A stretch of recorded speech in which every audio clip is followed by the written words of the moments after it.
हजार बरख गिरे, लाख आंधियां उठे, वो फूल खिल के रहेंगे जो खिलने वाले हैं। कश्मीर अनटोल्ड के आज के शुमारे में आपकी मुलाकात कराएंगे एक ऐसी ही फूल जैसी बच्ची से। बीनाई से महरूम है तो क्या हुआ, तालीम की चमक को इन्होंने अपनी बसीरत करार दिया। CBSE इम्तिहान के नताइज में आला मकाम हासिल करके सबको हैरान कर दिया।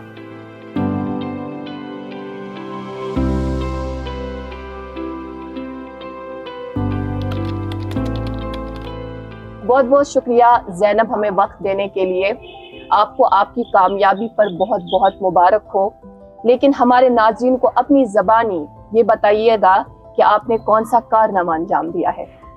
सबसे पहले तो thank you so much for having me. मैंने एक्चुअली CBSE क्लास 10 में 95% मार्क्स हासिल किए हैं और इसकी ख़ास बात ये है कि मैंने बगैर किसी स्क्राइब के जो हमारे आंसर्स लिखता है और हम उसको डिक्टेट करते हैं, उनके बगैर मैंने लैपटॉप के ज़रिए अपने पेपर्स खुद लिखे हैं।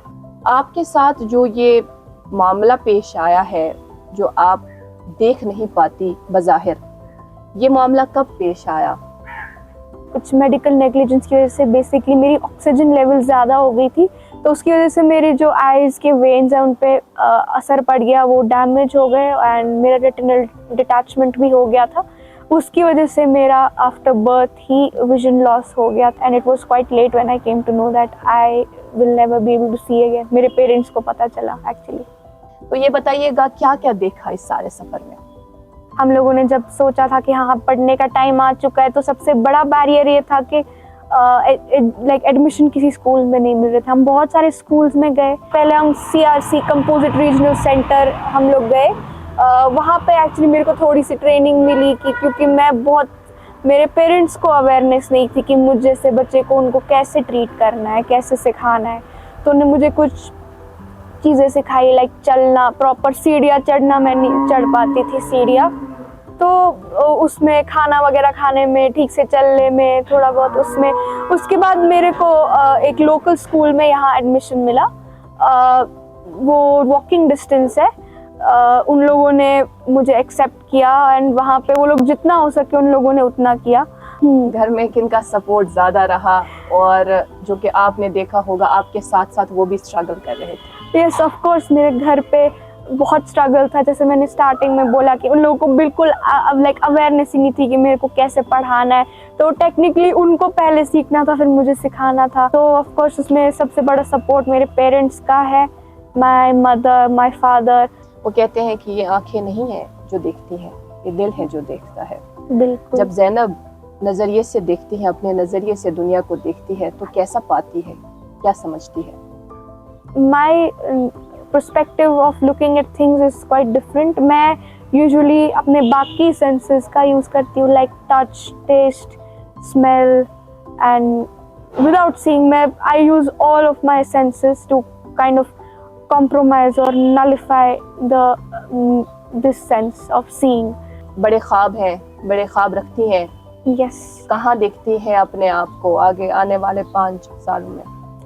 आने वाले इंशाल्लाह 5 years में मैं पहले तो 12th क्लियर करना चाहूँगी। उसके बाद मैं बैचलर्स इन कंप्यूटर एप्लीकेशंस में, एक्चुअली मेरा कंप्यूटर एप्लीकेशंस में बहुत इंटरेस्ट है बचपन से ही।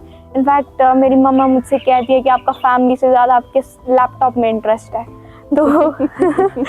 तो मैं बैचलर्स करना चाहूँगी कंप्यूटर एप्लीकेशंस में। And plus I see myself as I want to do UPSC, क्योंकि मैं उसमें भी बहुत इंटरेस्ट रखती हूँ। तो या and also I am quite interested in radio, so my avenues are quite open. कभी इस सफ़र में ये समझ तो नहीं आई, ये जहन में तो नहीं आया ये ख्याल कि मुझे गिव अप करना चाहिए? एक्चुअली यस, ये ख्याल तो सबको आता है at one point that may be I should give up or something.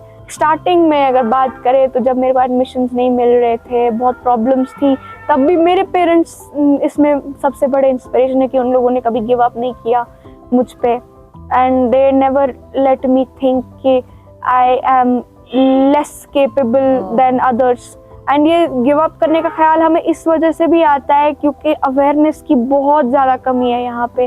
तो आई थिंक इसकी वजह से ही हमें गिव अप करने का ख्याल आया। लेकिन ऑलवेज एंड ऑलवेज लाइक कुछ ऐसा हुआ है, हमारे स्कूल ने हमें बहुत सपोर्ट किया है, बहुत अपॉर्चुनिटीज़ दी है, जिसकी वजह से हमने कभी भी गिव अप नहीं किया है। एंड अल्लाह ताला का इसमें, अल्लाह ताला's help has manifested in many ways actually. Indeed. कभी बाज दफ़ा ये भी होता है कि इंसान को मोटिवेशन कहीं से नज़र नहीं आती। हम कहते हैं कि पेरेंट्स है, फ्रेंड्स है, टीचर्स है, लेकिन कभी कभी यूं भी होता है कि वो थक जाते हैं और इंसान भी थक जाता है। ऐसा कोई मोमेंट आया है लाइफ में? मेरे साथ तो कभी ऐसा ये मोमेंट नहीं हुआ है, और अगर कभी मेरे को आई फील लो, कभी आई हिट ऑल टाइम लो, तो मैं I always think of those people who face more than me. I sometimes think the people who are intellectually challenged, mentally challenged, or something else, maybe they're handicapped, they can't walk. So I think about them and I automatically feel better कि मेरी problem is kind of very small as compared to other problems faced by people, as Allah Ta'ala says in the Quran कि I do not burden you more than you can bear. Exactly.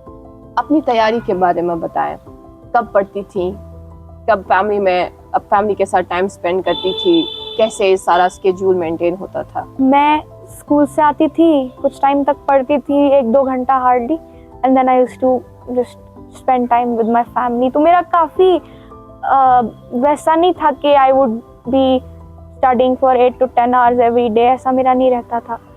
मैं आती थी, rest करती थी, पढ़ती थी आराम से, मस्त होके, एकदम रिलैक्स होके। तो I think my philosophy in life is that consistency matters. Yeah. Hard work should be there, but if consistency is not there, then it's useless. Indeed. तो मुझे लगता है consistency is key, quality over quantity. जो देख रहे हैं हमें, उनके लिए क्या मैसेज होगी आपकी? I think मेरे लिए उनके लिए ये मैसेज रहेगी कि always be resilient, keep working hard with consistency as your key. You will definitely focus and excel in life. Always strive for success. Zainab, thank you so much for being with us in today's session और इतनी अच्छी और कारआमद बातें हमारे साथ, हमारे नाज़रीन के साथ शेयर करने के लिए। Thank you so much. Thank you very much. Thank you.